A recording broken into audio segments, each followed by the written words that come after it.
It's time to sit down and relax for the good, the bad, and the sequel Q&A with your host, Doug. Hey there. Last week's sequel that we discussed was Ace Ventura Pet Detective Jr., which was pretty awesome. And this week, for the first time ever, we have the actor who was number one on the call sheet, Ace Jr. himself, Josh Flitter. For someone who's only 24 years old, Josh has worked with so many amazing people: Emma Roberts, Robin Williams, Bill Paxton, Shia LaBeouf, just to name a few. And he has a lot of great stories about them and just about his experiences through the acting world as a child star. So let's start the interview. How's it going? Pretty good, man. Thanks for taking the time, dude. It's awesome. Yeah, no problem. Especially on St. Patrick's Day. What are you, 24, 25? I'm 24. My St. Patrick's Day is I'm drinking tea. Oh, look at that. Nice. I'm drinking tea. I'm just looking out my window at New York City while everyone is out getting obliterated. That's sweet, man. So you're a Jersey guy. That's awesome. Yeah. Born and raised in Marlboro. So. Sweet. Yeah, I grew up in South Plainfield, and now I'm in New Providence. So I'm going to be honest. I've lived there. I had lived there for 20 years, and am the worst with New Jersey geography. I have no idea where either of those places are. Oh, really? South Plainfield. We're in the same. Oh no, you know what? No, Old Bridge was in our division for. Okay, like I know Old Bridge. Old Bridge is next door. Yeah. That's awesome, dude. So so thanks for taking the time. What made it? Obviously, the movie that we're going to be covering is super interesting. But before that, you started acting really young. What got you into it? Was something you always wanted to do, or? Well, so I was between 4 and 5 years old, and my mom was into the entertainment industry, and she had worked for Paramount for a little bit and did a lot of like off-Broadway singing and acting and stuff. And just she's a performer, she's a singer and actress, and was like Meisner trained and everything.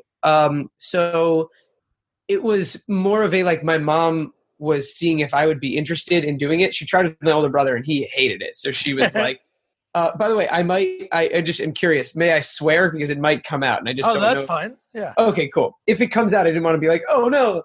No. Yeah, we have to restart. So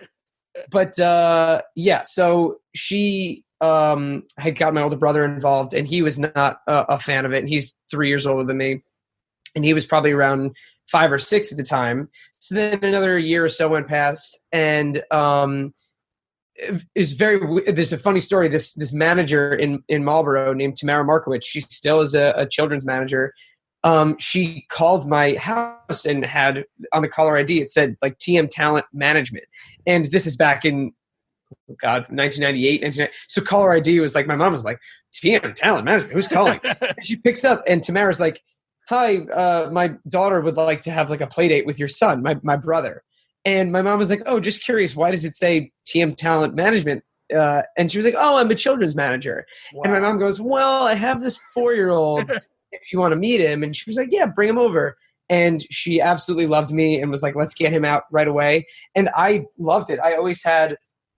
I immediately had a passion for just like making people laugh and awesome. Talking to people and performing and stuff. So, that's the story of how I got started. And then from there, it just kind of snowballed. Yeah. So when you auditioned for Bravo Situation Comedy, was that in the city in New York, or did you guys go out to LA? Oh, God, I'm being dated right now because you got to remember how young I was. So I know, dude. I don't. Yeah.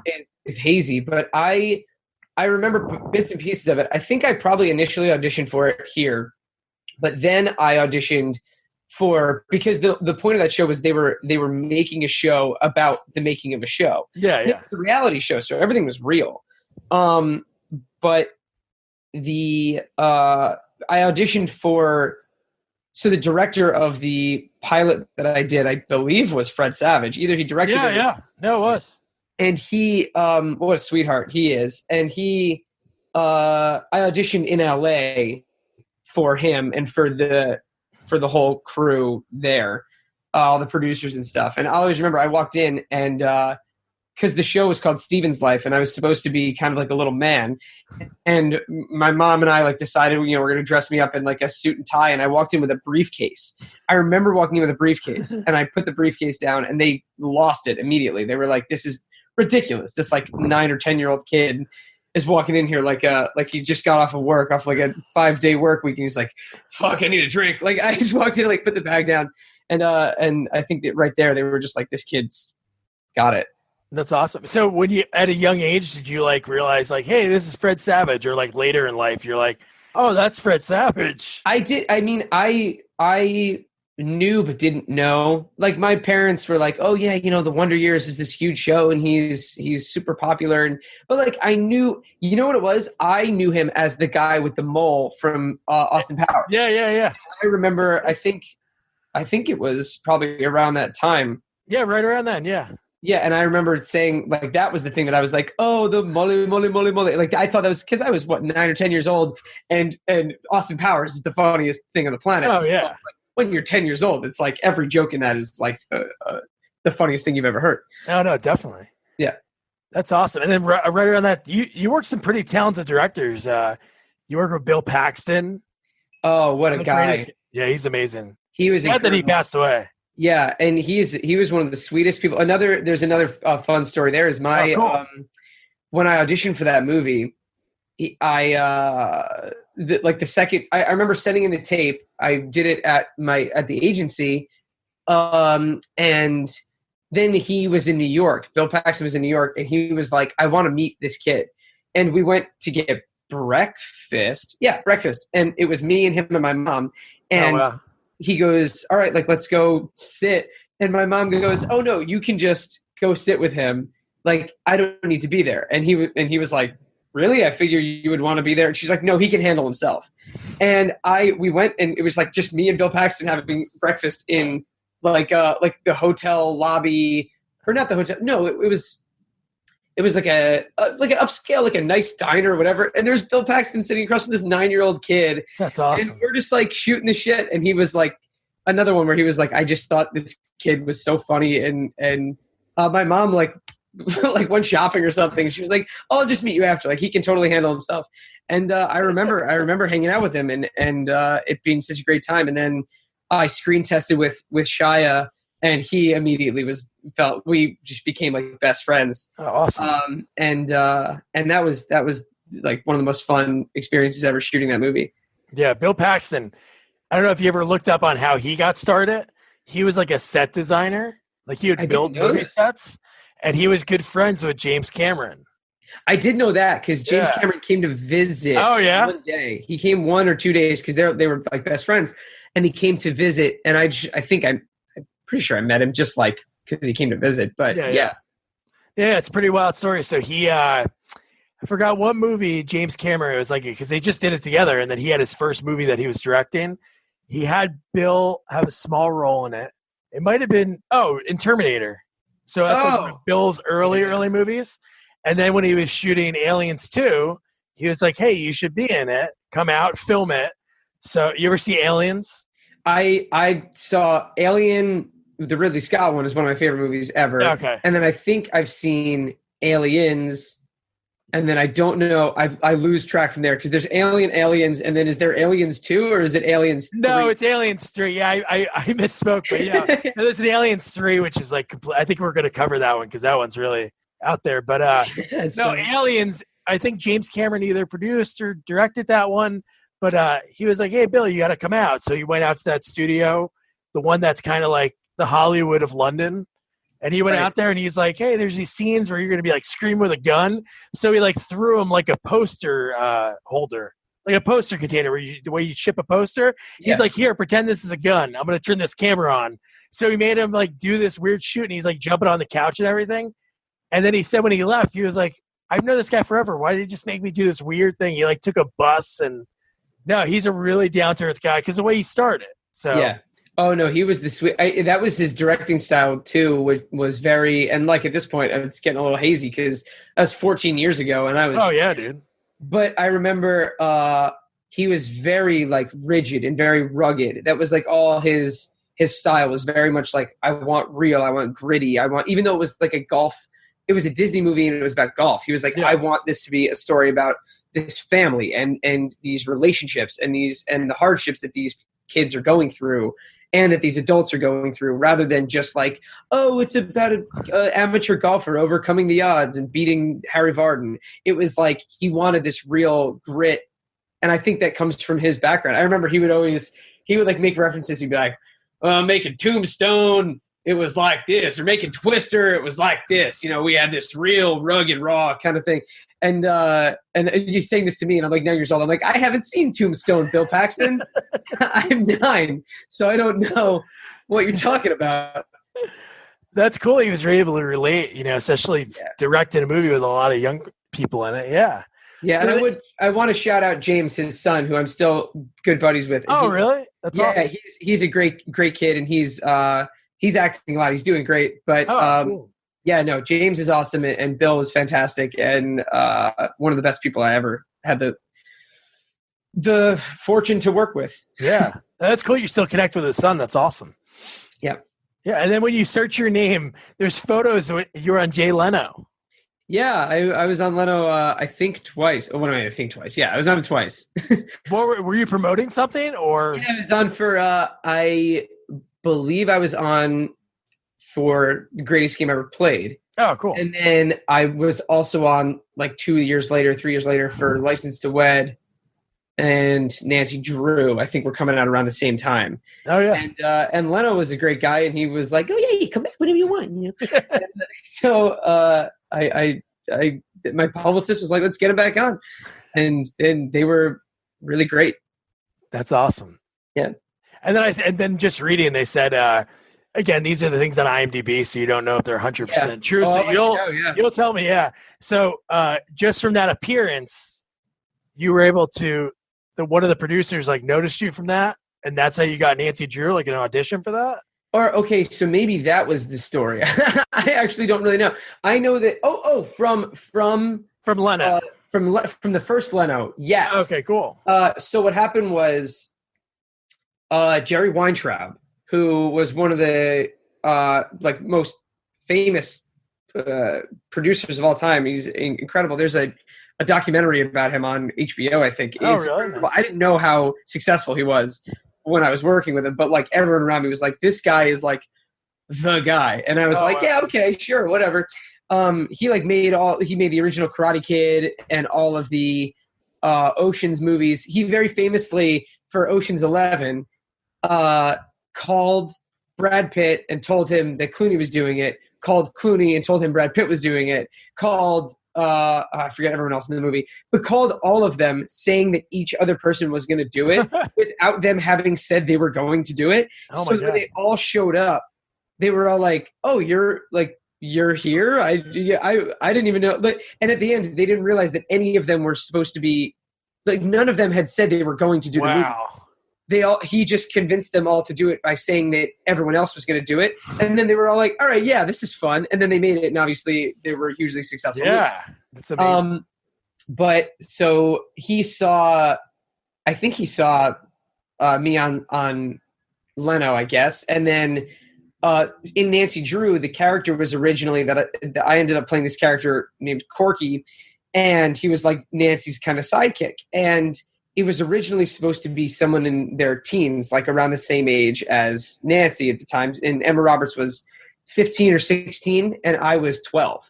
And they wanted somebody that was like 14, 15 to be kind of this kid who was kind of like gawking over her. Yeah. And he saw me and was like, this kid is hilarious. And even though he's too young, like, let's write him into the movie somehow.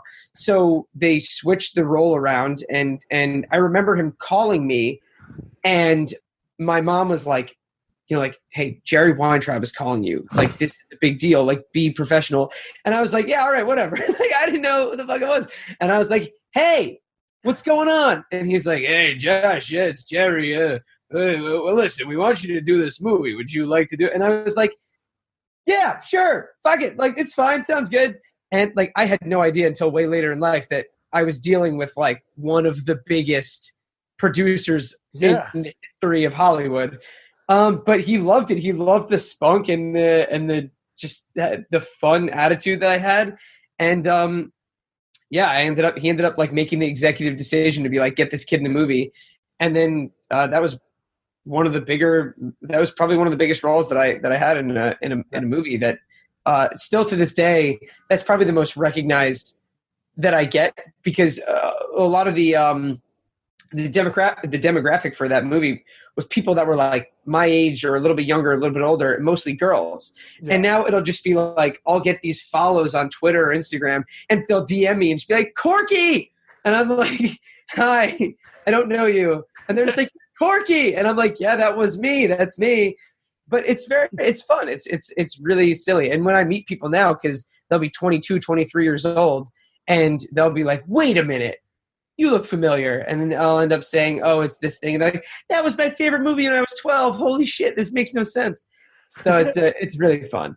That's awesome. Where, do you remember where that movie shot? Like where you guys went for that? That was all LA. That was like the best, cool. Because it was in the heart of Los Angeles. We shot in the hills. We shot on Hollywood Boulevard. We shot, I can't remember where else, but it was all right. It was all smack in the middle of LA. Is that the first time you felt like, oh my God, I'm an actor? Like the big set and so Greatest Escape Ever Played filmed in Montreal. Oh, that was before, yeah. Oh, Montreal, really? But yeah, awesome. But I kind of the way you just said that, like I obviously felt like, oh, this is something amazing that I'm doing, and I was very grateful for it. But then being in LA and being like a 12, 13-year-old who was being invited to like all these like child star events. That was where it got really silly, where I was like, this is weird and I love it, you know, where it's just like, this isn't normal. Like that was one of the best parts about it was my parents are incredible people, and they always like kept it in my brain. Like they just kept drilling into my brain. Like, this is not normal, and just don't get used to this, and don't make this, you know, your life. This is a thing that you do as your career, and you can enjoy it and it's fun, but this is not normal. And that's why I think a lot of people end up messed up, is because they go through this kind of child stardom thing, and then they think that this is their life, and that you know, these parties and all this are the most meaningful thing, but it's really, you know, putting in the work and taking it seriously. Yeah, no, that's great what you just said, that it was like, yeah, it's like weird and wonderful. Yeah. It's like, you know, I'm just a kid from New Jersey, a small town in New Jersey. And right now I'm shooting a movie in LA with, you know, Eric Roberts' daughter. Yeah. Well, yeah. Right. One of the coolest parts about it too is I was always in public school in New Jersey the whole time. Oh, cool. So I would leave school for like 2 months to film a friggin' movie, and then I come back and just be put right back into public school with all my friends who are like on the soccer team, and like I had friends who are starring in movies that I'm texting, that I'm also texting my best friend who is, you know, just got like a D on his test and he's sad about it, from Marlboro. So like it was this great duality that I was kind of living, these like two separate lives that were so much fun. Yeah, that's awesome. And then right after that, in between those times, one was before, then one was right after. But Big Mama's House 2 and License to Wed. So you worked like two amazing, like legendary comedians. Oh, yeah. I didn't. So I had a lot more experience with Robin Williams than I got to have with Martin, because I just wasn't in a lot of scenes with him. Oh, okay. And I also was a lot smaller of a part in that movie. Whereas in License to Wed, I literally, like, every scene that I was in was with Robin. Like, I was playing his sidekick basically. And it became that in real life. He took me under his wing through the filming of that movie. And that's probably the most influence that I ever had when it comes to comedy and acting. And I can't, it's pretty tough to put into words like how much you can learn just hanging out with Robin Williams for 2 months. Yeah. It's insane. The guy was not only was he just the funniest person on the planet, but he was the sweetest, most caring. Like, he genuinely cared about what you had going on in your life, which a lot of, you know, you'll work with people and they'll be like, hey, how's it going? How's school, kid? You know, but he would remember, you know, my brother and my parents, and would come up And in between shots, he would say, "Hey, how's Scott doing?" Who's my brother. And it's just like, "Oh, and I would mention little details, and he'd be like, "Oh, "Oh, do you miss your dogs? Oh, let me show me pictures of them," because from in New Jersey." And he was just so aware of everybody. And I think that was part of what was so upsetting about his passing, is that he really cared about everybody more than he cared about himself. Yeah. And he just wanted to make everybody else happy, and unfortunately wasn't able to do that for himself. And it was the saddest thing when he unfortunately took his own life, because he was such a beam of light for everyone else. And but yeah, working with him was fantastic. He was brilliant, and he said so many amazing things about me after we worked together. I saw one of them. Yeah. Yeah, he on Larry King. There's my favorite clip is he talks about working with me, and he was like, "This kid's just the funniest kid." I don't remember it verbatim, but he was like, "This kid's the funniest kid," and he was so great to work with, and he just naturally has this kind of he gets the beats. At 12 years old, he's able to banter with me. Yeah. And he would say to me, because he found out pretty quickly that I had this kind of improv ability, and he would say to me "Kid, in the next shot, I'm just going to kind of throw it to you. Just go with it." And I would, and I'd just be like, "Okay, Robin Williams." and I just kept up. We would improvise together in these shots. And he threw me into it being "Don't be afraid. You got this. And if not, I'll handle it." And so, we would get the lines down, and then he would just start going. And then he would throw it to me, and I would say something, and he would just go right back into it. And I think he recognized that. And that was pretty special. And also, I want to shout out John Krasinski as well. And Mandy Moore. Yeah. They were fantastic as well. But Robin was something else. But I could talk about him all day. Oh, yeah. No, he's amazing. And for a guy that, obviously he's bringing up, obviously he stand-up comedy, but like you said, his improv was amazing. Did you see his recent documentary on HBO about his life? I actually haven't. Yeah, it's really amazing. And they talked about back in the day, when they first started having audience watching TV shows, live tapings for Mork and Mindy, his tapings were must see. Yeah. He'd probably be out partying from the night before, and it was just as long as they filmed, it was a show that people wanted to be at. Yeah. So good. He would mess around, bust people's chops, start doing stand-up. And no, he was a ball energy. He was amazing. Yeah. That's awesome you had that experience with him. Yeah, no, I think about it a lot, and I wouldn't trade that for anything. Totally. And on there, it said that you're. Are you currently taking classes right now at UCB? So I actually finished. I'm really heavily into improv in New York City, and if whoever's listening, come through to the shows. I took levels 1 through 4 at UCB, and I'm pretty heavily involved at the People's Improv Theater. Oh, sweet! Which is just another improv theater in New York City. And I've taken levels 1 through 5 there, and now I'm in a musical improv class there, and I'm taking a master class there. Sweet. So I'm really, improv is kind of my forte right now. It's something that I'm doing shows all the time, and it's a blast. It's the most fun. I think it's the most fun form of comedy, because when you're writing, not that other things aren't fun and amazing, but when you're writing, you're constricted to that. Yeah. But when you're improvising, it's truly just I'm going to explain it in the simplest way, but it's truly just what can you come up with? Yeah. And can you keep a scene going and keep the emotion there?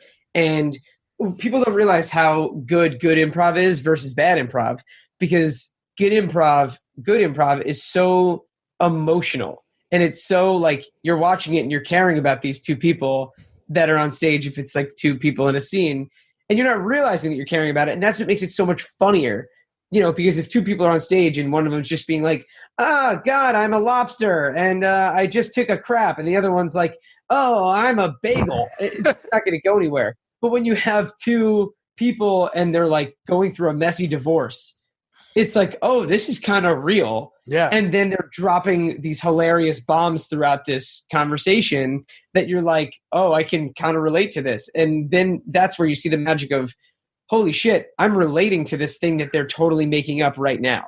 Yeah. Yeah. So I love improv. I think Thomas Middleditch and Ben Schwartz are kind of the pioneers in it right now of like bringing it to the mainstream. No, totally. I have a poster right on my wall up here to the right. I just saw them at Carnegie Hall. Oh, you went? That's awesome. Yeah, they did the two prov for an hour and change, and it's just the two of them on an empty stage making it up the entire time. And it was, you can't explain it. It was just the most ridiculous, but it was brilliant. It was so funny.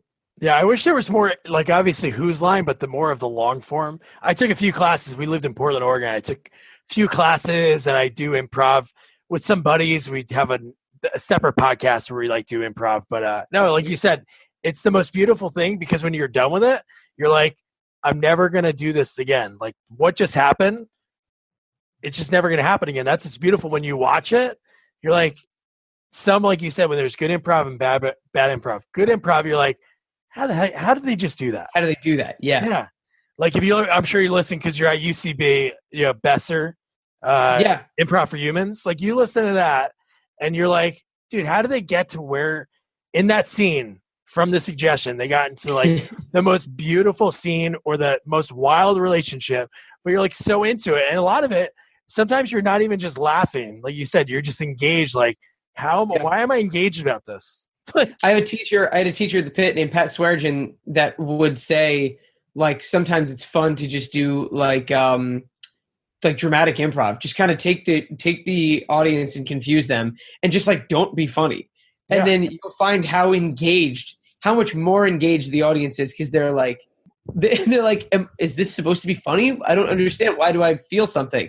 And then you just say this ridiculous fucking thing that they're like, they laugh harder. Because they're like, oh my God, I forgot that I was seeing an improv show. I thought I was watching a play.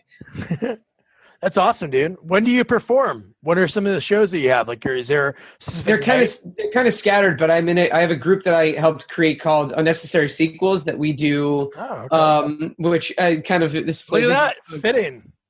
We do Unnecessary Sequels where we improvise sequels to movies that don't have them, or even if they do, we'll just do our own version of it. We'll do it anyway in a different way.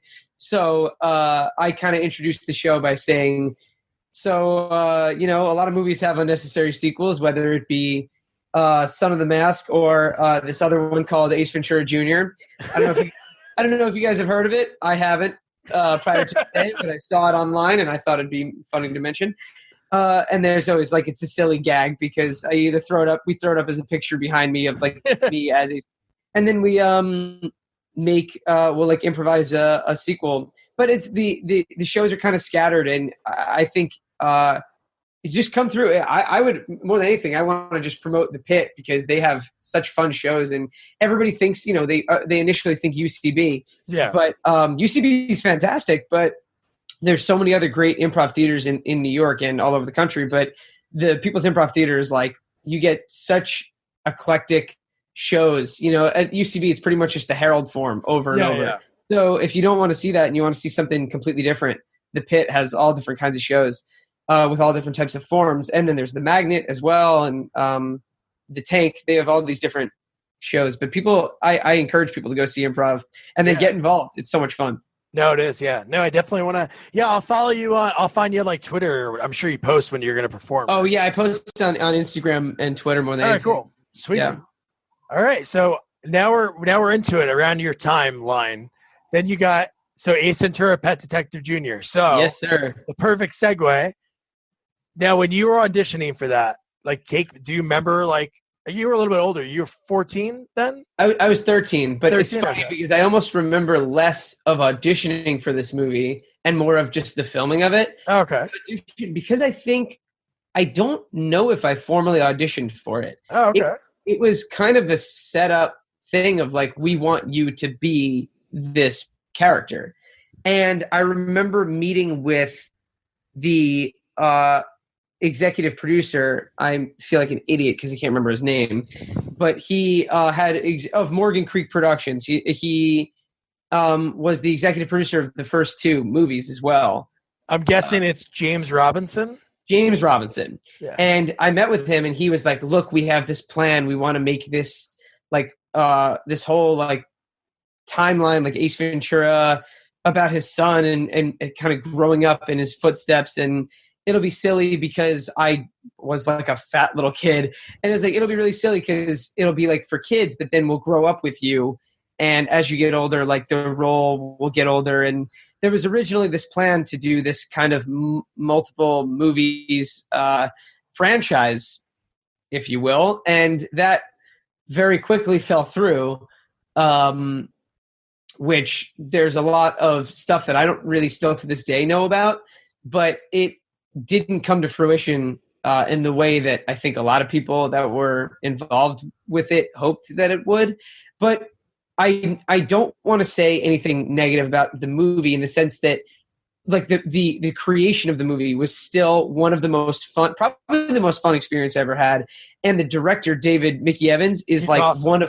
he's one of my favorite people on the planet. I'm still very close with him, and he is brilliant. And we actually just spoke recently about the making of this movie for the first time in a long time.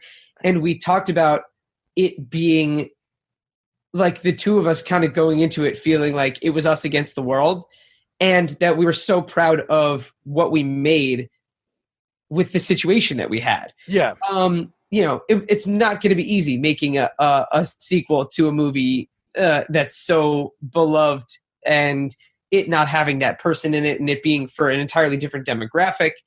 And we knew that people would be like, "Oh, fuck this," this is my movie. At some point it becomes like you look at it being in the industry and you sort of laugh because it's like you see the opposite side and how people will look at these movies and think that it's theirs. Like they'll watch Ferris Bueller's Day Off and they'll be like, they better not remake it because this is like my movie. Like you can't it'll be terrible. It's like it could be terrible or it could be great. Do I think they should remake Ferris Bueller's Day Off right now? No, I don't, because I fucking love that movie. Yeah. But if they do remake it, I think there's a way that could probably be great. And they don't have to watch it. I always see that whenever you're going like Facebook or Twitter. Watch it. I know. It's like you see these people like, "Oh my God, wow, why are they remaking this?" It's like, okay, dude, just don't watch it. Don't watch it. Or even TV shows, they're like, "Oh, this is such BS." Like, all right, dude, just skip over NBC at 9:00 on Tuesdays. Like, yeah, right. Just don't watch it if you don't want to. And there's proof that like A Star Is Born just got remade for the third time, and it's like the best version of it. Apparently, I haven't seen it, but whatever. That's an entirely separate story. Yeah. But for Ace Ventura, I remember reading. I had like a meeting with James, and I think we read a little bit. But it was more of him saying, like, "Look, we want you to be a part of this." And it was pretty much just that simple. I was like, yeah, I love the originals. I would love to be a part of this. Oh, I cool. think it would be a blast. And it still was like the most fun experience I ever had making a movie, because I got to friggin' lead a movie. Yeah. Number one on the call sheet. And it was all kids. Like, it was all kids. I mean, there were obviously people that were adults in that movie, but it was like one of my best friends on the planet, Austin Rogers, played his character's name is A+, I think. Yeah. Austin, we talk almost every single day. Dude, he lives awesome. in LA. We play PS4 like every single day together. Like, it's the friendships that I made are like eternal. They're lifelong. But yeah, the movie itself, yeah, it's silly. It's a silly thing. But I'll be honest with you, and this isn't just because I'm talking to you. When I watched the movie, even before Mara got back to me, it was like, "Oh, Josh would be interested. Here's his email." It was an awesome movie. Like, if I was, thank you so much, because I watched, I'm 32, so when I saw the first two, I was like 8, and then the second one came out, I think, a few years later. So like 8 and 10, 8 and 11. But dude, if they had a movie right then and there, like with your storyline, and I was young, dude, I would have connected with that movie like all the people I knew, because just watching it even then, and just for that being it was a Cartoon Network movie, right? It wasn't made initially for Cartoon Network. Oh, okay. I think they bought the rights to air it. Oh, okay. But it wasn't made for Cartoon Network initially. I think it was it wasn't independent, but it wasn't like we didn't know really where it was going to go. Yeah. But it's a good movie. Honestly, it's funny. Oh, thank you. You know, it was really silly, and it's sad that he passed away. Like when I look up these people, when I go to these sequels, like we cover mostly like 80s, 90s, and then you're the first one we do in the 2000s. But sometimes you're looking at the cast and you're like, oh man, that guy was awesome, and you're like, it's like, oh, he passed away. But the guy that played your grandpa was so great. Oh yeah, he was on the Waltons. Yeah, which was like a really, I think it was called, which was a very famous show in the 50s and 60s or 70s. I don't know, but he was a hoot. That guy was a blast. He was only there for the few days that he worked on it, but he was a sweet guy. Everyone in that movie was really sweet. But I just remember him being really silly, and he loves, like, there's that scene where throughout the movie, there's this gag of him like dragging his dog along. Yeah. All like the dog is dead, and he's like, no, he's just asleep, and he loved it. Like he was so into it, and he was a great guy. Yeah, it was really sad when he passed away. I unfortunately didn't get to like have much contact with him after making the movie, but he was great. But thank you for saying that about the movie, because you know what, that is really that's nice to say, and I also am very proud of the movie, as well as the audience that it's made for. Oh yeah. Love that movie. Yeah. I will get, like, every time I'll meet like a new wave of kids that have seen it, that'll be somewhere between, it'll usually be like a my mom's friend's son or something. Yeah. That'll be between like 5 and 11 years old, and they'll all say it's like the funniest movie I've ever seen. The movie was like a kid's version of Ace Ventura. Oh yeah. Art jokes and stuff, and I got to do the talk, like spreading my butt and farting at a skunk. Like, this was stuff that we thought was so silly and so funny, and but we took it really seriously in the making of it, and we had a blast when we were doing it. And yeah, the response you get, it's kind of funny because when it first came out, it was around 2007, 2008, I believe. 2009 or 10. Yeah, I think 2009. Yeah, sorry, it's 2009 or 10. And I was like a freshman in high school, and I was 8th grade freshman in high school, and it was when the internet. Oh, that's true. Yeah, changed. It changed from being a place that you went on to a place like blogs and chat sites sort of went from this weird kind of like underground thing to you were getting things like Twitter and IMDb comments and like the comment sections and YouTube comments. And it was starting to become more of a forum. The internet was becoming the forum that it is today, with Twitter and Tumblr and Facebook, and everybody has the ability to speak and have everyone be able to hear it. And I will say, it's pretty fucking crazy how vicious I know internet trolls would be to a 13-year-old who had no control over the making of a movie.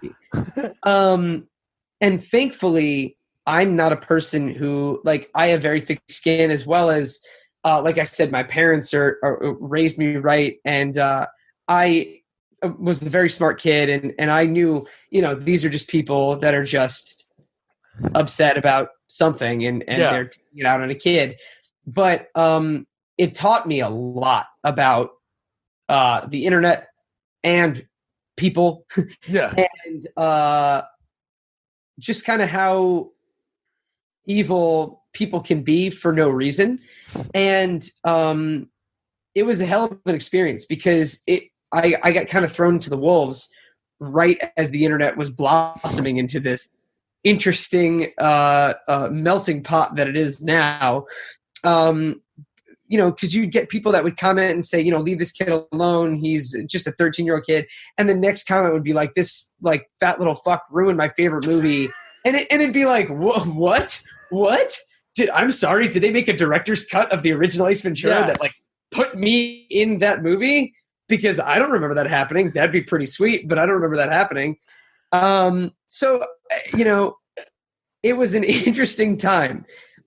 but I got to learn from a young age about the internet, and now people are they're very scared to post things because they'll get backlash, and they'll be like, why am I getting this backlash? And I'm like, look, man, that's the internet. People will hide behind their computers and they'll just insult you because they have nothing better to do. And I mean, I get it. I get why people are upset that a movie would be made, like we just talked about before. But it does kind of blow my mind sometimes that people will take it so personally offensive that this movie was made. It's like you can sit there and say this movie sucks. That's fair. Okay. But about any movie. But to think that that they made it as like a strike at I know. you. Like, hey, Bobby from Tom's River.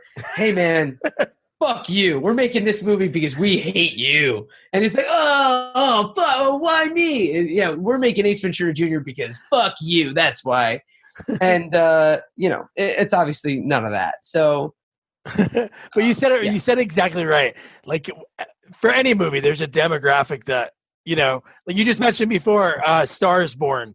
It's not like they look at say if there's 10-year-old kids on Twitter, they're like, oh, this movie's so boring. It's like, it's not like somebody's gonna be like, all right, well, this 10-year-old kid hates it. Let's go nuts. Yeah, some executive was like, hey guys, yeah, 10-year-old who doesn't like Star is Born, doesn't like the trailer, let's not release it. Yeah. And they're like, oh yeah, whoops. No, but your movie's exactly what it is. Like you said, even go back and watch Ace Ventura. They're obviously funny, but it's completely silliness. Exactly what your movie is. Yeah. Yeah. It must have been really fun to film a lot of those scenes with all the animals. Oh, it must have been a little scary. No? No, I am an animal nut, and I had 2 dogs growing up, and I still have one of my dogs. And I am just like any chance that I could hang out with some kind of animal, I loved it. So the movie was so much fun because there was a scene, I believe it's one of the last scenes in the movie, where I ride in on I think on a horse, and then a couple of birds land on my arms, and I think I have a monkey on my head or something.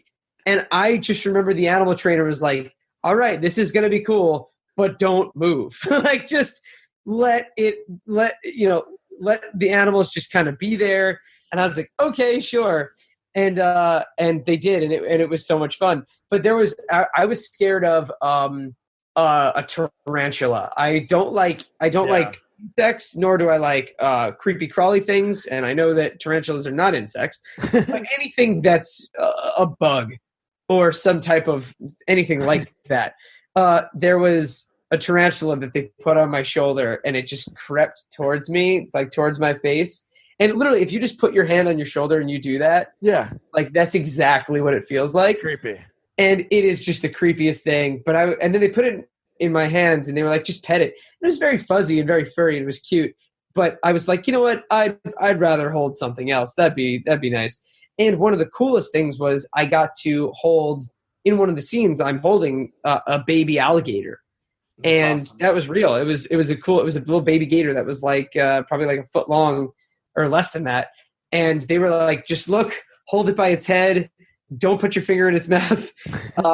And so alligators, and I think crocodiles, have very the strongest bite. Yeah. But their jaw opening is very weak. So that's why you'll see people wrangle alligators by just sitting on their head. They can't open their jaws very well. So that's a trick. So I could do that. If you ever find yourself stuck with an alligator and you can get yourself on top of it, a headlock.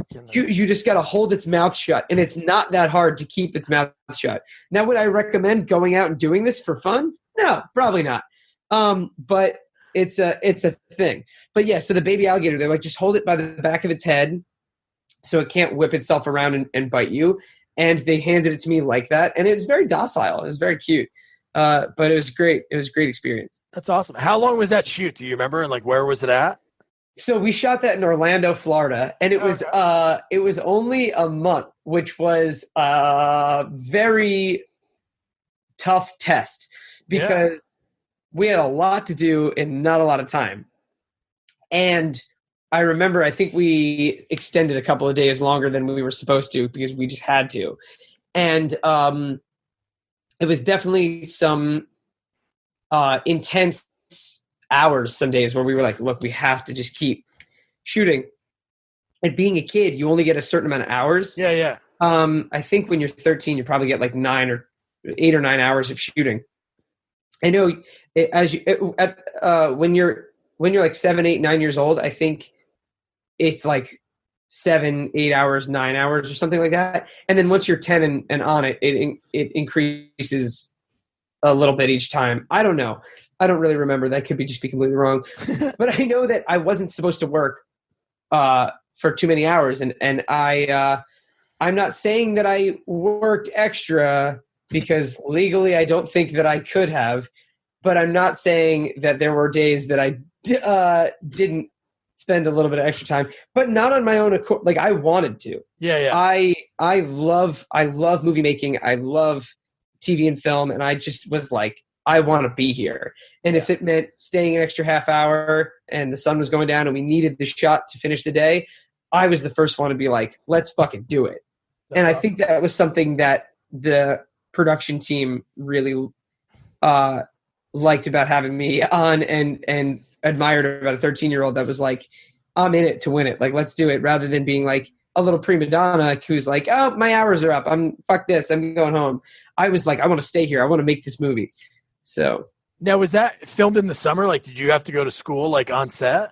We shot that, I believe in September. So what happened was, I think the beginning of it, school hadn't started yet. And then like a week in, I had to do, like school had started in New Jersey, and my teachers, I want to shout out the Marlboro Township public school system because they were awesome. My teachers growing up were so dedicated to me being successful that they would, so I have to preface it by saying, when you're shooting a movie or TV show, you have an on-set tutor and you have to do a minimum of 3 hours of schooling every single day. Okay. So that might not seem like a lot, but it's one-on-one schooling. So you have to get everything done. And then you could bank hours, which always sucked. So when you would shoot, or when you would have a shooting day where you wouldn't shoot a lot, and you were still there, it'd be like, all right, well, we'll bank 2 hours of schooling. So then you're there for 5 hours, you're there for 2 hours extra. But that way, the next day, if you have to shoot a lot, you only have to do 1 hour. Yeah. And you had the 2 in the bank. So my teachers would send down Xeroxes. They could go home and have to grade their work and spend time with their families, but they would take time out of their day to take the same tests and the same worksheets and the same packets and everything, and Xerox them and send them down so I could stay caught up. So that way, when I came back, I could just go right back into it seamlessly. That's awesome. I was able to every time. And I'm not an idiot, I don't think. So I thank them for that. No, it's awesome. Right now I'm watching Love on Netflix with Paul Rust. He's love that show. He's an on-set tutor, yeah. Yeah. And you know what? I was going to mention it before because you were talking about like the movies that don't have sequels. Yeah. And what he does, him and his buddies, which I can't find anywhere, and I hope they put it out somehow, when they hang out and they make theme songs for movies that don't have theme songs. They do it in the show. But that's what I mean. Yeah. It's not anywhere. I look for it on YouTube. Do they actually apparently do that like separately, like for fun? No, he has a band. Paul Russ has a really funny band with another improviser. They're called Don't Stop or We'll Die. They're all like really silly songs, but no, some of them are really funny, like the Cider House Rules one, and no, that's really great. And then you got to work, I think there was a bunch of people in that movie, but it was really cool. You got to work with, kind of acting royalty with Ann Cusack. Yeah, she was a sweetheart. Awesome. She did a lot of stuff. Yeah, she's wonderful, and obviously the Cusack family are incredible. But she, like everyone else, took on a really tough role in taking over a role that was played by someone else. Yeah, and she did a fantastic job. And what a sweet woman she is. And I don't really have much to say other than her being wonderful to work with and being incredibly dedicated. And I think I saw her, or no, someone, oh God, I can't remember the story now. It's been a little bit of a while, but either my mom like saw her on Facebook somehow, like got in touch with her. So I don't know, but I think she, after a bunch of years, my mom got in touch with her or something, and she was asking how I was, and That's awesome. Yeah, she was very sweet. But I wish I had more of a story there. But that's awesome. Yeah, I don't really remember. Sometimes it's better with people when you don't have a story because it means that they're really good people. Yeah, no, I will say, filming that movie though, Austin and I this was like the beginning of a friendship that is obviously still lasting today. But we were menaces. We were 13-year-olds that were like leading the movie, and we would just. One time we were left in our like respective apartments by ourselves. So I was staying with my mom, and he was with his grandmother, and they went out to have dinner. So Austin came over to my place. That they put us up in these like I guess condominium kind of things. Yeah. In Orlando, and Austin came over, and we just because it makes sense, we thought, well, you can make bread by putting dough in a microwave. So we put dough in a microwave, and we almost burned down the apartment by ourselves. Oh my God. Because we just put it in there, and it just started smoking. Because why the fuck would a microwave be able to make bread out of dough? Yeah. But we were just like, yeah, this makes sense. This totally makes sense at 12 and 13 years old. So we did some stupid shit and had some fun experiences as 13-year-olds. But overall, they were just really fun stories the whole time. That's awesome, man. And then next on there's a few other credits that you had. I know you did some voice acting, and then you were on SNL for a few episodes. Is that right? So I did. I did some background work on it actually in the past last season. I did some through my agent. I was like. Got involved a little bit of just with background work. I would love to eventually one day audition or be on the show or something. Yeah. Just keep doing improv. It's pretty much like the seems like what you're supposed to do, the trajectory. But but it was a pretty fantastic experience to be on the studio floor. Yeah. And I don't know if I should be saying this, but the freedom that you have, even just being in the background, like you get I don't know if have you ever seen a taping of SNL? No, I put in for tickets every year. I never get it, and I watch it every Saturday. It's a very interesting way that they run the show, because it's literally just like the elevator doors open and you turn right and it's there. Yeah. It's the studio is a little down the hall where they shoot the thing, and then there's the green rooms and the like the costume designing area and the hair and makeup, and it's all just kind of there, and people just walk around. So long as you have your like badge that says you're supposed to be there, I was just walking around like freely, just walking by, the cast members and stuff. I'll tell you the most ridiculous experience that was like, what just happened was they lined us up because we were about to go out and do the background, like they were lining up the background to go out and file in for this sketch. It was the episode that I believe James Franco was hosting. Yeah, that's right. And I might be mixing it up with the other episode though. I think maybe SZA was performing in the James Franco episode. Yeah, it was. Yeah. Okay, so the other one that I did, which was Saoirse Ronan, was the host.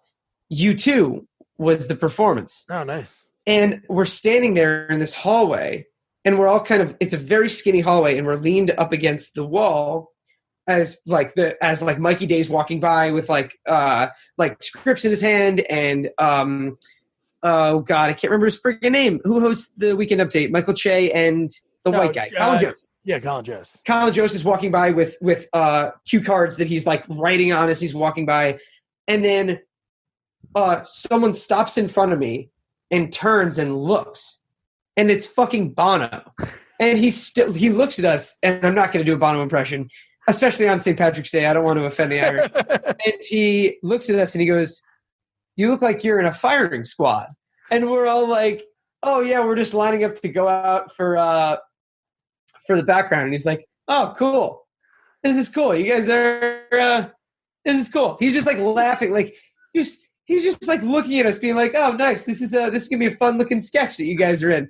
And we're just standing there, like, "Yes, Bono. Yes, we are. Like, this is true, Bono of you." And he was like, "All right, see ya," and then just walked away. And we just like turned and looked at each other. We were like, "That happened, right? That was Bono." And everyone was like, "Yeah, that happened." And then I have a funny interaction with Seth Rogen that I would like to. Oh, that's awesome! Yeah, because I am friendly with David Krumholtz, who's he was on Numbers for a long time, and he's a brilliant actor and comedic actor, and he's friends with the crew. Okay. He was on Freaks. I think. Do you know who I'm talking about? Or yeah, he's the tall. Is he the tall, skinny one? He is he kind of looks like Oscar Isaac a little bit. That's been kind of like a running joke. And Jake Johnson. David Krumholtz. Let's see. I should know who he is. Oh yeah. Yeah, you know Krumholtz. Oh yeah, dude. So he's a great guy, and he was my acting teacher for a little bit. Oh, really? He's friends with the whole crew. So I auditioned for Neighbors 2 for a little role in it, and I was like, "Hey, Krumholtz, could you like put in a good word for me to like Seth?" And he was like, "Yeah, I'll do my best." And so I didn't get the role. And then this is like a year later, I'm at SNL and Franco's hosting. So Jonah Hill's there, and of course, and Seth Rogen. They're all just kind of moseying and milling about. And I walked to the bathroom as Seth Rogen's walking out of the bathroom, because that's the other funny thing is there's no like celebrity bathrooms. It's just like there's just the one like urinals and stalls for like the crew and the famous people. It's hilarious. That's awesome. And Seth's walking by me, and I was like, "Hey, I just want to say," and I know he's not the best with like fan interactions. He's not mean. He just gets very uncomfortable. Yeah. And this is just coming from me being a huge fan of his. I knew this. I was like, "Sorry, I don't want to be annoying. I just," and I realized as I'm saying this, like, "Josh, you're putting your foot so far in your mouth." Yeah, yeah. And I was like, "I auditioned for Neighbors 2. That's all I said. And he goes, "Oh, okay." And I went, "Yeah, I didn't get it." And he goes, "I'm sorry." And I went, "No, it's no problem." And then he was like, "All right." And then as he's walking away, I was like, "Oh, I'm friends with David Krumholtz." And he goes, "All right." And I was like, "All right, man, I'll see you later." It was so uncomfortable. Oh my God, dude. I felt so bad because he's so nice, and he just was like, "What do I do with this information?" Yeah. Because I don't get very nervous, but there are a couple of people who I do. And Seth Rogen was one of them where I was like, it was like now or never. You got to say something. So I just said that. And he was like, "All right, man." I was like, "I'll tell him you said hi." And he was like, "Sure." Like, all right, yeah. That's like I don't want to offend you, but it's like, okay, what I'm about to say next is really going to offend you. Yeah, it's like you realize how much more charming it is as a kid than as a 23-year-old man. Yeah. Like walking to a bathroom, it's like not nearly as fun. But he was a sweet guy. But it was just a really funny little interaction there, and I was like, awesome. All right, that's my Seth Rogen story now.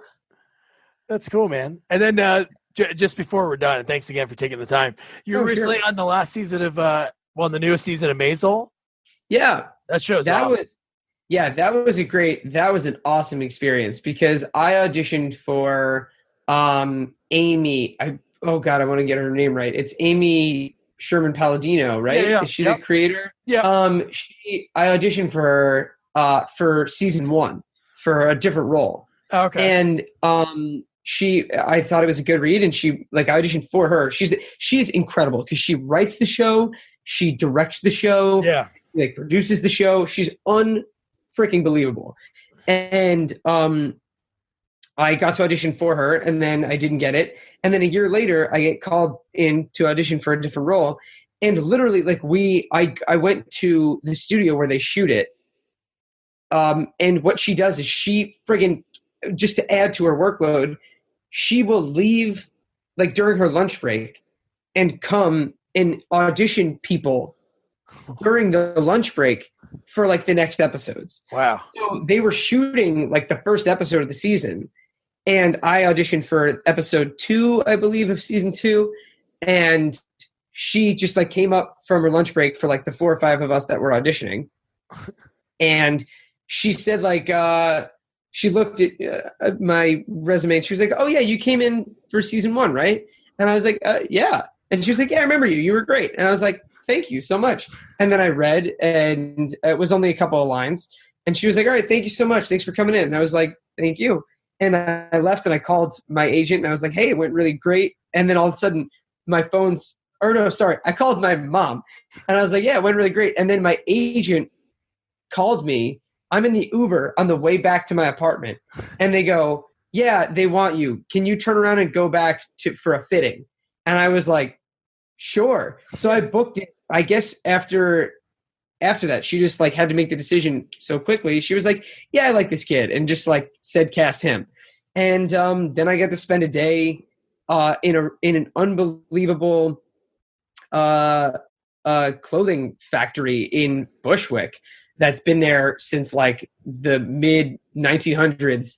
That the owner of this clothing shop has made suits for like every, like Barack Obama and like Bill Clinton. I think like every president since like Ronald Reagan or something. Yeah. And like it's one of these incredible, almost like a museum. And they film in there. That's like the warehouse that they use for on the show that like Joel's character works at. Kevin Pollak. Yeah. And I got to film in there all day, and that was an awesome experience because Amy likes to shoot these Steadicam scenes where there'll be 6-7 minute shots, kind of the way that Aaron Sorkin did with like The West Wing. Yeah. Look around, and it's almost like a play. It's on its feet. So it would be this 6-minute shot that would go around the entire factory. If you watch it, if anyone goes to watch it, it's a beautiful shot. Yeah. And I know that a million people watch that show. Go back and watch that shot. It comes in through the window, which obviously is like CGI, but then it pulls in through the window, and then it lands on me and Michael Zegan's character. And then from there, he leaves and walks around the whole factory.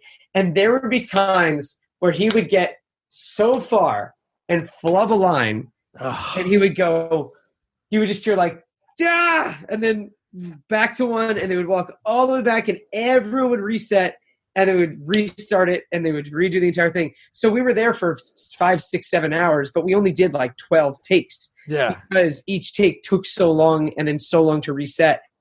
But it's a really cool way of shooting because you could sit there and go, wide shot, close up, over the shoulder, insert, whatever. Or you could just do one long shot that covers everything.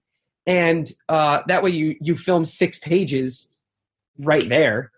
But at the same time, it's memorizing 6 pages of lines. Yeah.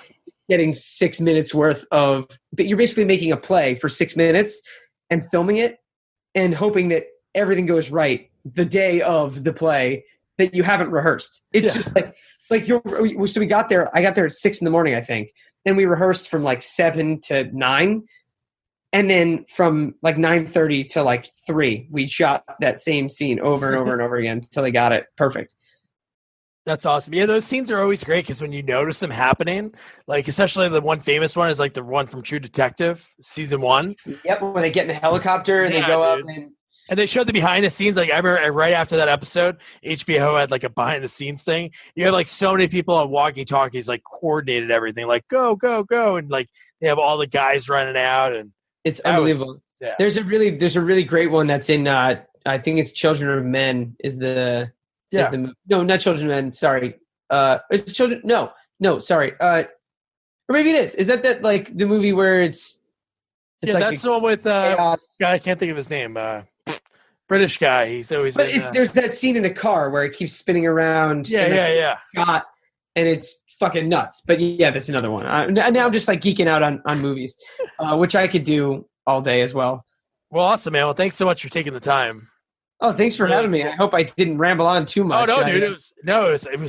It was awesome, dude. You were great, and I know it's a bit that you do in the beginning of your improv, but there's no way Son of the Mask can Ace Jr. is in the same class. Son of the Mask, we already covered that one. And I interviewed, he's an improv comedy writer, Jerry Minor. He's been on like a ton of stuff. But sounds familiar. I probably found if you saw him, he was on Lucky Louie season 1. Well, the only season on HBO, he was the neighbor. Yeah. But dude, yep. So he was great. He wrote on SNL in the early 2000s, but he had some great stories because he got sent out there because they filmed in Australia, and he was like, "There's no black people in Australia." So an agent called him because he was friends with Jamie Kennedy, so I think that's how he kind of got it. Right. But he said, when you're shooting a movie like that, when you're looking at the dailies, like afterwards, you don't know what it's going to look like because like 75% of the movie is CGI. Yeah. So he's like, he was like, yeah, a lot had to be done. So I'm like, so what'd you think of the dailies? And he just started laughing. It was, yeah, you have no idea. It just looks like a green screen. Yeah, no, but totally. There's so many. Caddyshack 2 we did, and dude, don't worry. Ace Jr. is, like you said, it's for that demographic. Yeah, I think if people go into it looking at that, and they should, it's an entirely separate movie. But I mean, at the end of the day, being in comedy and being very self-aware, there's a lot of power in comedy and power in taking responsibility and making the joke yourself. Yeah, totally. Thing that's like that I will like preach to kids when it comes to like bullying or something like that. I say like, you take that joke and make it yourself, and it totally takes the power out of everyone else. Oh, definitely. Yeah. So that's something that I like doing, and you know what? It's silly. I like looking back and seeing that there are silly things about that movie and silly things about a lot of the stuff that I've been a part of. But that doesn't make them bad. It just makes them silly and goofy. Yeah. And I poke fun at it myself. I poke fun at myself all the time. So I think that it's definitely Son of the Mask is a different level. Yeah. There's no connection. The only connection between those two is a mask. Is the mask. That floats down a river. Like, it's so silly. The way the movie starts is just so ridiculous. But yeah, man, I'm gonna follow you on Twitter. Because I'll plug it. My Twitter. I'm on Twitter at Flitter, which is my last name, Flitter, which is fun because I could say I'm on Twitter at Flitter. Yes. And then I'm on Instagram at Flitstagram. Nice. FLIT Stagram. So yeah. I'll come check you out. I'm only like 30 minutes out of the city, so. Yeah, dude. Yeah, come whenever you want. Send me a DM. Come hang out. Sweet, man. Thanks again. Josh was awesome. We really hit it off. I really enjoyed talking to him. Fellow Jersey kid. So follow him on Twitter at Flitter and on Instagram at Flitstagram. And I'll put the links in the episode notes to make it easier. And if you are in New York City, then go check him out doing improv. And like he mentioned, go see improv wherever you live. Thanks again, Josh. And now the trailer for next week's movie.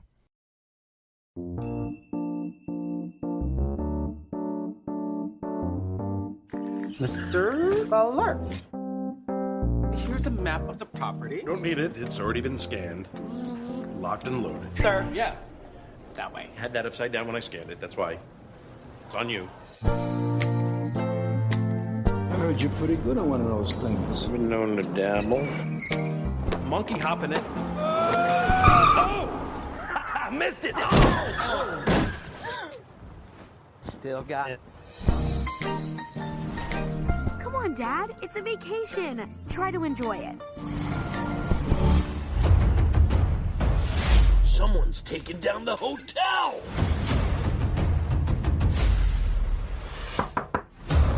Your uniform, as requested, Officer Blart. We don't need any backup, Blart.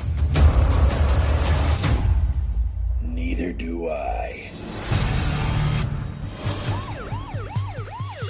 If being a security officer was easy, anybody could do it. Takes a certain breed. Someone who has spidey senses. Didn't see it. That's clean glass. We are trained to detect, deter, observe, and report. But there's one man who goes above and beyond. And I am that man!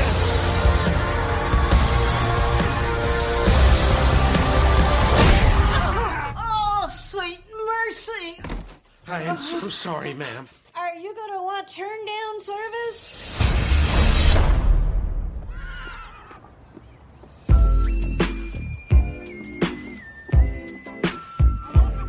You know what you just did? Jaywalked in a business district, sir. Actually, it's, officer. You still giving me a ticket? I'm gonna give you my phone number in case you want to grab a drink sometime. I don't drink. But I do ride.